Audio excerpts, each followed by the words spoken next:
So this is Sunday night, so kind of left off of where the last video.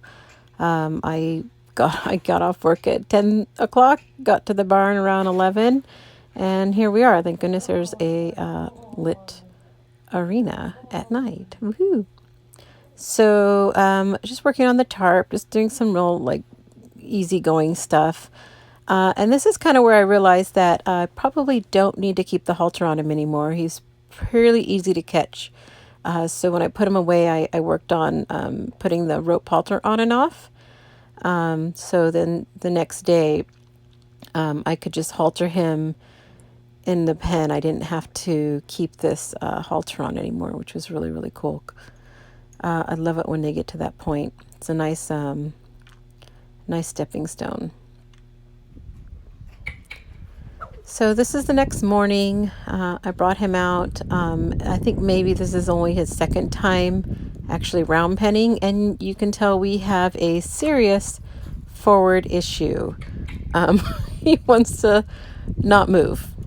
I mean, it's a cute little jog, but I need it to be more forward, or we're going to be in a lot of trouble.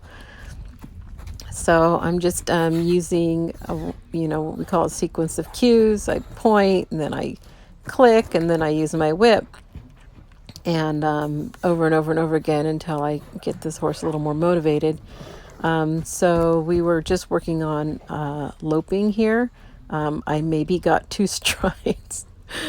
Look at this. I mean, he just dies. Oh, yeah. That's going to be fun. Need to get that fixed on the ground because it's going to be a big problem under saddle. And then here I kind of cut him on. Nope, that's not the right way to go. We're going to go this way. This one he's just learning. I think this was the very first time that I actually worked him on the lunge or groundwork with the rope. He picked it up pretty good. I ended up having to use the flag to kind of give him a little motivation to move. The whips weren't quite enough. He tends to want to kind of freeze up and get really, really sticky feet. And that's not good. We need the feet moving. Really cute little jog, though. I mean, it's cute. Looks really bouncy. Not looking forward to riding it. Maybe it'll get better. I don't know. I like how he just kind of naturally goes with his head down, though. He picks up stuff really, really fast. Like, I just have to show him one time, and he's like, oh, okay, I got it.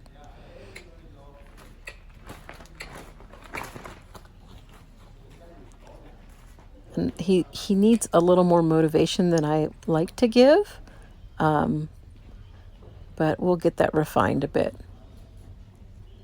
Early days.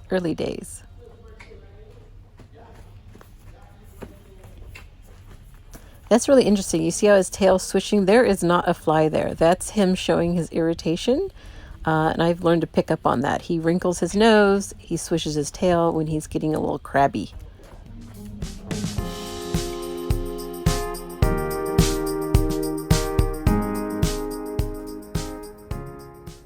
And this is the next day. I was playing with camera angles to see which the best would be. This one gets a larger part of the round pen, but I don't know if you can really see everything really well. So I'll keep playing with different camera angles. Working with a lariat here, rope. That was kind of funny. Oops. That's one of the reasons why I like to do it. And I like how, he's getting kind of tangled up in this rope. I'm just letting more and more rope out so he doesn't get in trouble. But I like how he's just not completely losing his shit. He's actually kind of still keeping it together. And he wants to kind of stop and turn in when he gets upset, which is great. I love that. So I did a lot of work with the lariat rope. And then here he was really funky and funny about stuff touching his booty. So we're going to work a lot on that before I put my head anywhere near that hind end. So I'm putting the rope on him, and I'd like him to learn to kind of yield to that pressure.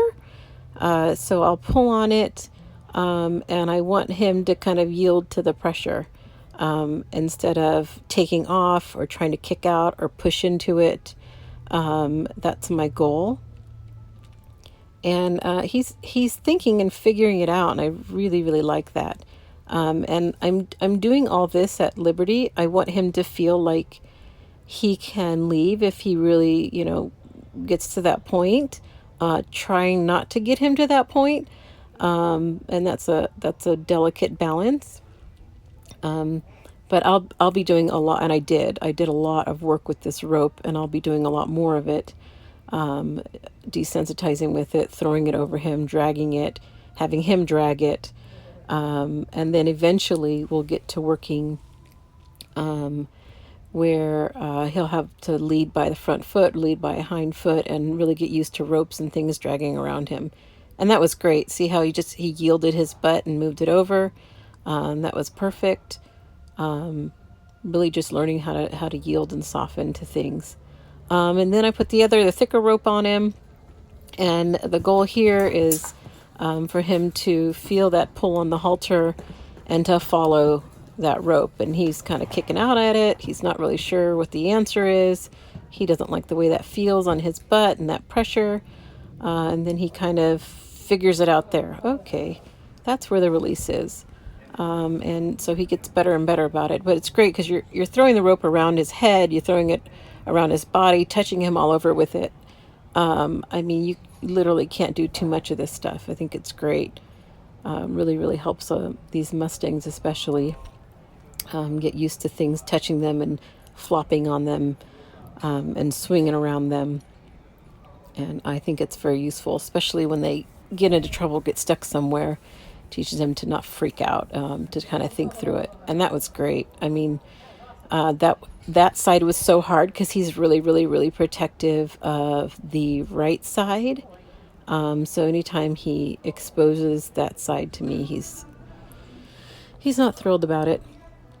Here I have some chinks, and I'm gonna, anything I can find to kind of throw at him, throw over him, progressively. So I started with that. You see that bareback pad on the fence there? I started with that. It's really soft. It's light. And actually there's a burlap sack over there where we very first started kind of with, and that's very light too. And the chinks are a little heavier. They make some noise. See, when he stopped, that's when I walk away. Walking away is huge. If it's such a big release. If you could incorporate that, it's not just waiting for them to show a sign of relaxation. No, I'm trying to find anything to release. So he kind of just stopped moving, so I'm going to release on that. And he's trying to be really brave. He kind of gets where he gets a little shut down. He tends to. So horses like that, I think giving him more releases is good. Keeping him engaged. And then, of course, he's at liberty. He's got a halter on, but I don't have anything attached to it. So if he really feels like he needs to leave, he can leave. And he's choosing to kind of stay with me, which is really exciting. I'm really, really happy about that.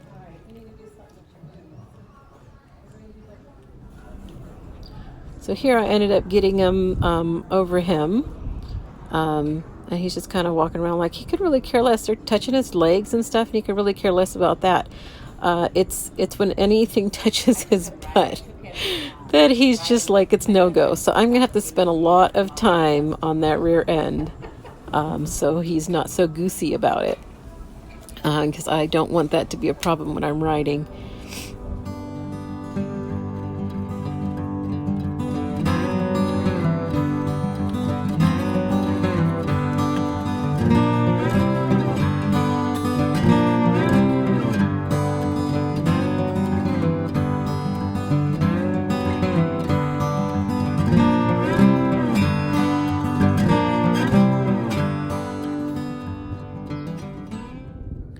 So here I'm working on that derriere.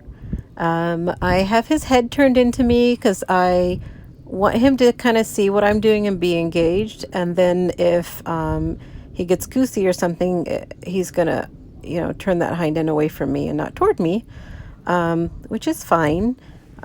He can do that. And then I'm trying to grab a hold of his tail and pull on it. This is a technique that Isidro does, and has taught me, and I love this technique.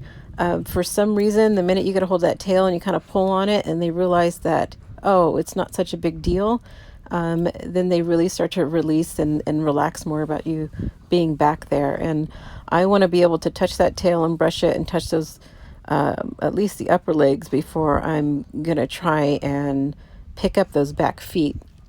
He's got really, really, really sharp hooves right now. He desperately needs a trim, and I don't want to get kicked by those suckers, that's for sure.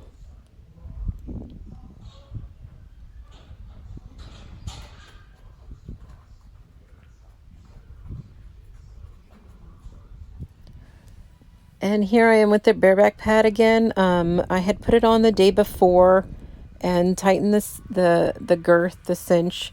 And he didn't seem to really care about it. He just kind of walked off and it was no big deal. And I was like pretty encouraged by that.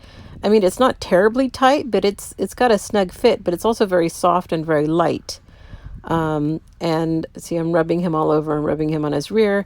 I threw the chinks over that and walked him around, and he looked super, super relaxed. I was really encouraged by that. This is a good stepping stone to the saddle, trying to break it down into as many small bites as I possibly can to give him a good experience. Doesn't always work, as you'll see a little bit later on, but I was really encouraged by how he handled this and that stuff moving on his back with a little bit of weight. It's not a lot of weight, but it's a little bit of weight.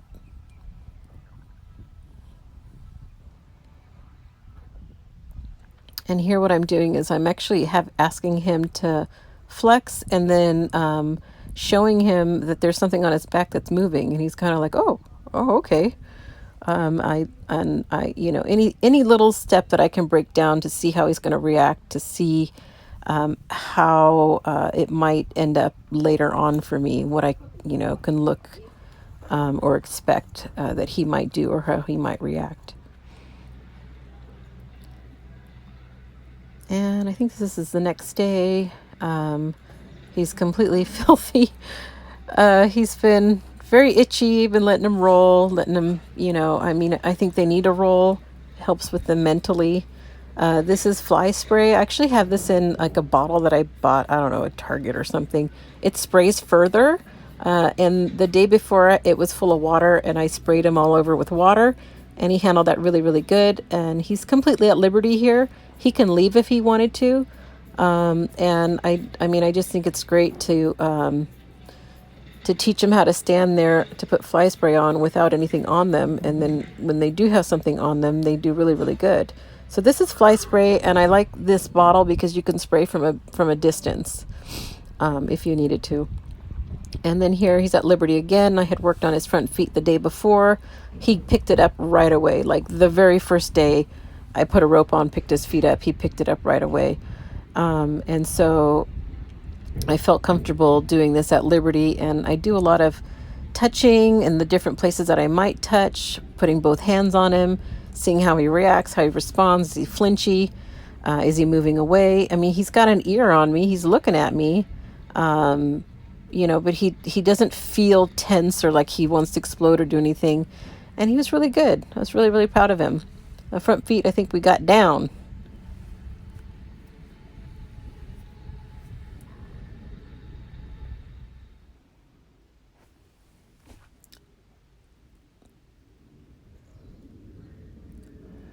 So this is me working same day, working on his back feet. And I thought it would be good for y'all to see kind of how we swing the rope, because I'm nowhere near wrapping that around his around his leg. So we swing it swings between their legs and lands close enough that, see, I got my foot over there and I'm kind of dragging the rope. I know I can bend down by his front legs. So I'm trying to get the rope to that area, and there I can bend down there, and I know he's cool with it. Reading his body language, of course, got to just really pay attention. And he was pretty kicky with this. This wasn't the first time, but you see I'm rubbing the rope up his leg and down his leg, and I'd already desensitized him a lot with the rope by swinging it around his legs. So you want to make sure that's good before you try this. And he was pretty kicky with that. So you pull on it. When they stop kicking, then you release and let them put it down. And I think I was not always good on my releases. Very, very typical. I screw stuff up all the time. Thank goodness they're forgiving. So, he was pretty flinchy and kicky with it. And what was great is all I did with this day was just let him kick and then let him rest. And then the next day, he didn't kick at all. He picked it up and I could touch him all over. And I think probably just one more day and I'll be able to just pick those up with my hand, no problem. Once he seems to know the answer, he's willing to keep giving you the answer, which is pretty darn cool.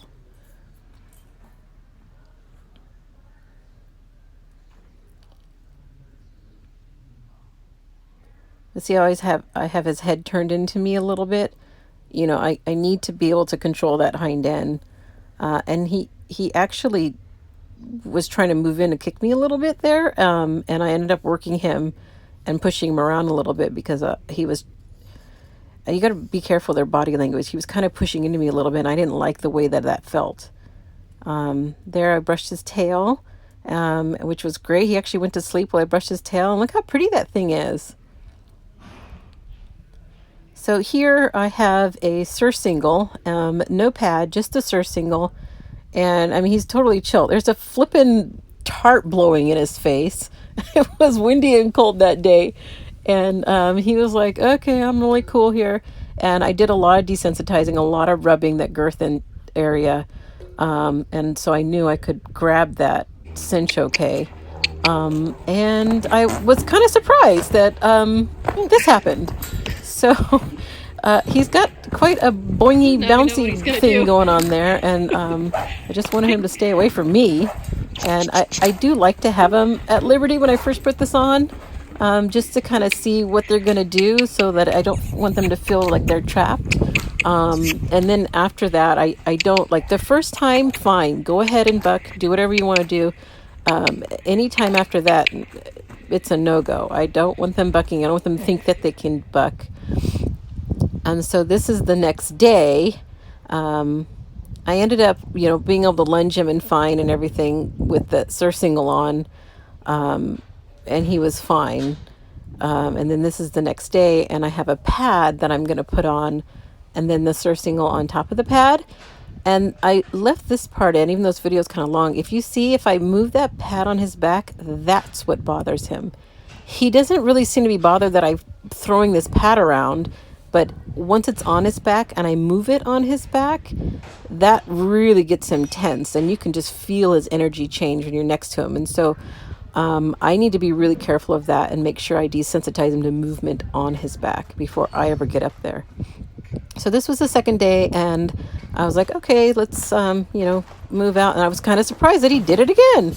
And then this is where I realized, oh crap, I forgot to put my long rope on. So I lost my rope. So I gave him a lot of pressure because I didn't want him to keep, thinking he could buck like that.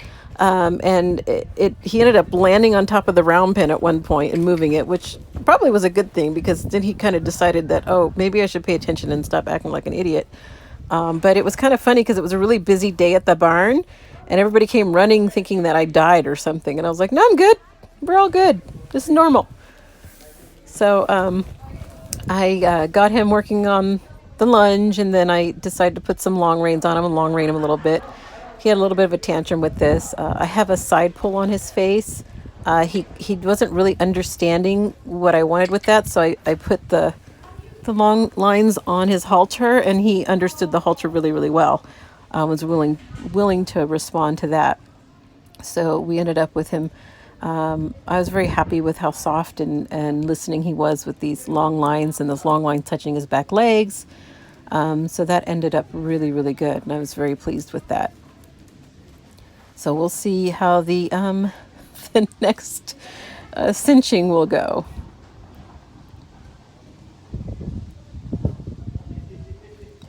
He was tired that day. Poor guy. He sweated and everything. first time he really broke a sweat since I've been working him.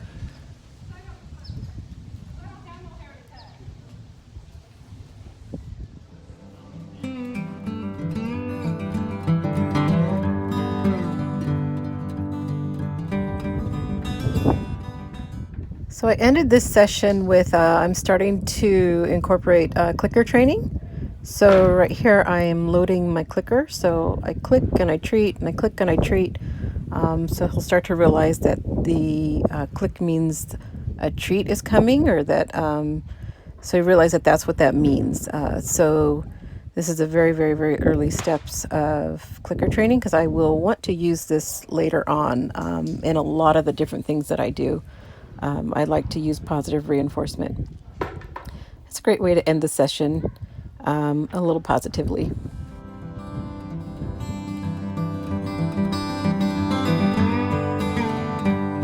Hey, buddy. This is the first time he's been in turnout, and there's a cutting show going on here. Amazing what happens overnight. I swear I didn't hear these people come. But it's Sunday and he needs a day off. He needs to get out of the stall. Unfortunately, that's his living situation right now, and he's being a little sour, getting a little cranky in the stall. So I wanted to turn him out today, but I didn't know there was a cutting show. Yeah, so I walked him from all the way up there in the barn, all the way past all these people, and there's horses and craziness, and he did super good.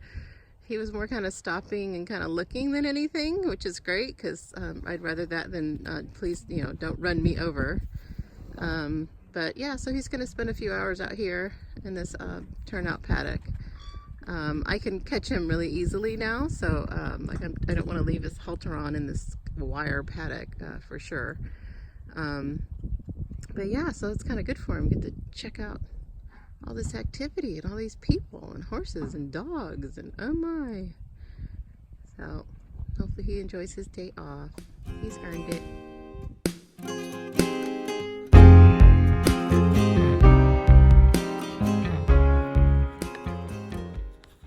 So Isidro decided to stick with Huracan as his player's choice pick.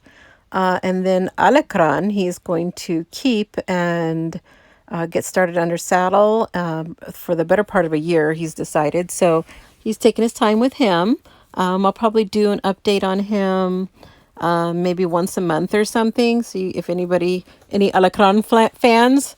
And so he has to send me, so Isidro is in Arizona, and he has to send me video of what he's doing, and I have to remind him to take video so I can keep you guys all updated. So Huracan had his first little trip outside. Isidro didn't get a chance. He got home on Sunday from California. Monday was just kind of recovering and catching up on some training and stuff on some other horses. Tuesday ended up being crazy thunderstorms, raining all day long. Nobody could do anything. And then so Wednesday, he's finally actually starting to work his horse. So Huracan had a nice little walk around outside for the first time.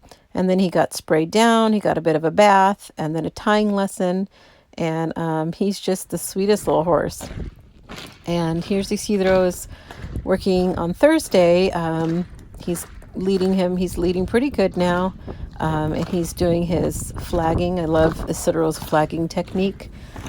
He starts out like this. He makes a lot of noise and racket with it, rubs them all over with it. This is the first time that he's really thinking about touching them all over. And this little guy's got a little kick on him. He's very accurate with it. Really accurate. Pretty impressive. So now I know he can move his feet fast. Maybe he can do some fancy footwork under saddle. Even kicking, he's so cute. He's such a good looking horse.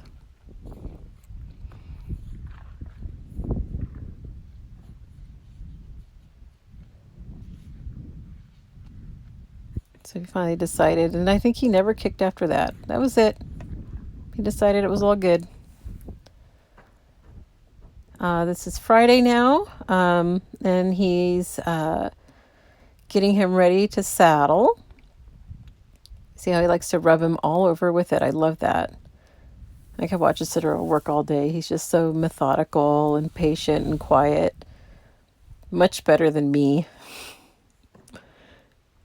There's so much more of these videos that I had to just cut out because this video ended up being really, really long. And he's going to put a saddle on him. I think this is just one of our lighter saddles. Just going to throw up there because, you know, the first saddle, we don't want to put anything crazy heavy. Mostly because you have to do a lot of swinging. Putting it on and off, putting it on and off. And he, puts it, he always starts on the off side, which is smart because you don't have to deal with all the girth and cinches and stuff flopping down. And so he always takes it, on and off on that side. I prefer to do it without a pad, but Isidro does it with both because he's big and strong and can do that, and I'm not, so I do it separate. And he does do it from both sides. And if you could see, he's not slamming it on there. He's kind of setting it on pretty nice. Later, we get him more and more used to, swinging it up there and it plopping on him and them not being upset about it. But you have to start somewhere. And so he'll do the same thing on the other side. I think that's so important, always doing both sides, trying to be as even as possible. I just love how Huracan is just being so accepting and standing there, and his horse has a great mind. He really has only worked with him a few days, and he seems willing and he's involved. He's not shutting down. There's a lot of stuff going on outside of the round pen. I don't know if, hopefully you can't hear all of that. Maybe I'll try and turn it down on this recording. But it's very distracting to him.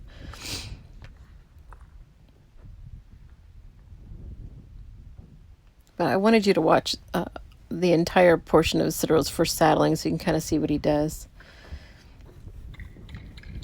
So here he has him cinched up and Huracan is stuck. So Isidro's trying to get him unstuck. And once he gets him unstuck, we get a little bit of a rodeo. We're like, okay, he's got a nice little buck on him. He was able to stop him pretty quickly, which was great. He listened and he stopped. And Isidro was like, okay, don't come over the top of me. Huracan's like, protect me, it's eating me. I don't know, hopefully you can hear him. He's slapping on the saddle, he's making noise, he's moving it, doing all this desensitizing, picking the stirrups up and flopping them around. Everything that may happen while he's riding, and just kind of judging Huracan's reaction to these things. And he's handling it really well. I mean, he's paying attention, he's listening to it, but he's not being super reactive. It's great reaction. And then he goes into flagging with the saddle on. You want to do whatever you've been doing without the saddle with the saddle. Just reinforcing all that foundation that you're putting on him.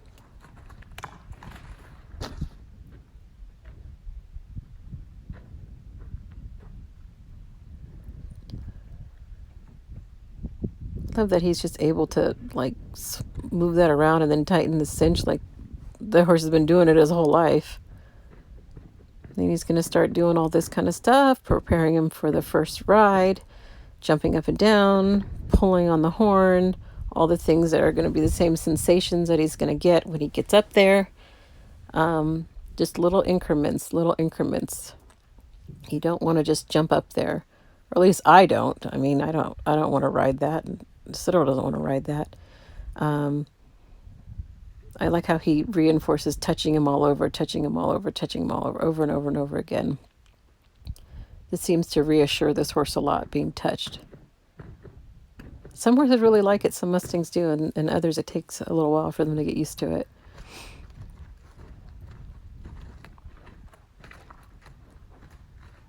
So there he's trying to get him to flex, and he wasn't really understanding the the question. So Citro stopped him and said, "No, this is what I'm asking you to do." He thought he wanted him to turn. I love all that licking and chewing and stuff. The ears moving. This horse is very engaged, and that's awesome. Until he gets distracted.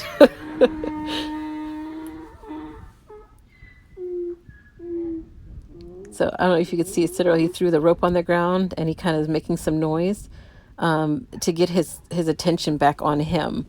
Because there's like horses, there's stuff going on outside, and he's gonna always want to reinforce that, hey, pay attention to me, listen to me, I'm here.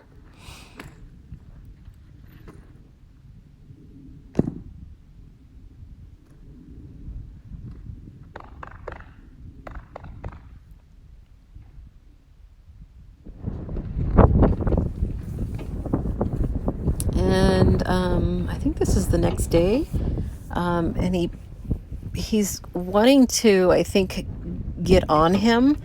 So he's going to do it bareback first.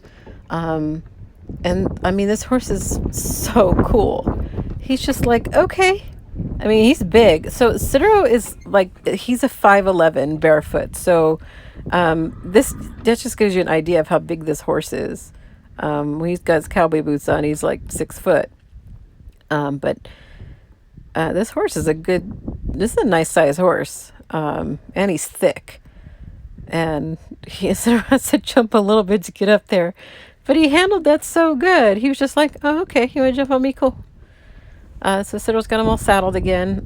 He's got a different saddle on him. It's a little heavier. Probably one that he will want to be in.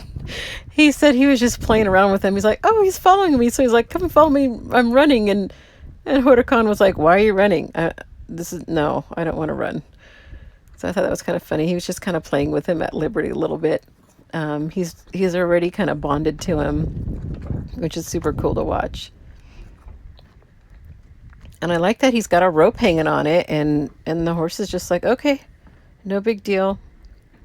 And he's wanting to I think, stand up in the stirrups today.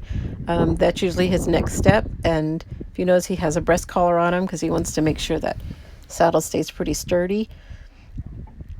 And he will do this. He might do this a couple days before he'll actually do a first ride on him, on both sides.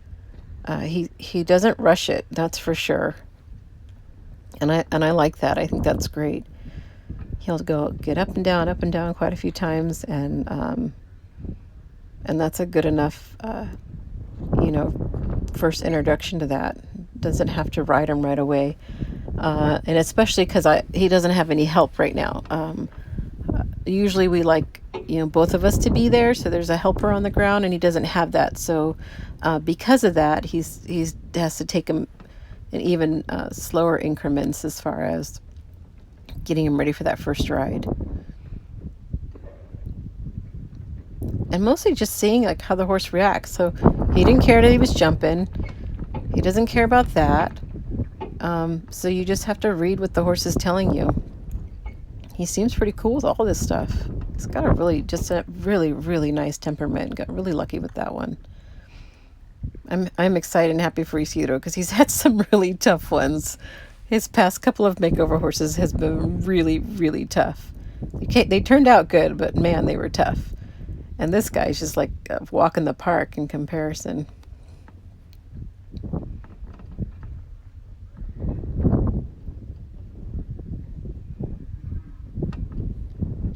I don't even think he's picked up his feet yet. He's just still preparing him for it.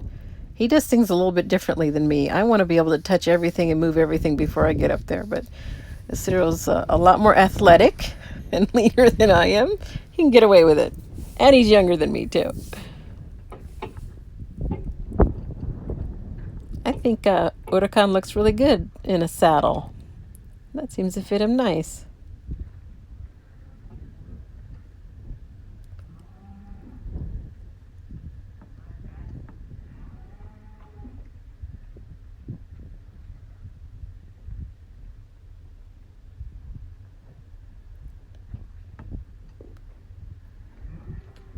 Hope you guys enjoyed our update, and hopefully the next video won't be such a monster, won't be quite so long. See you next time.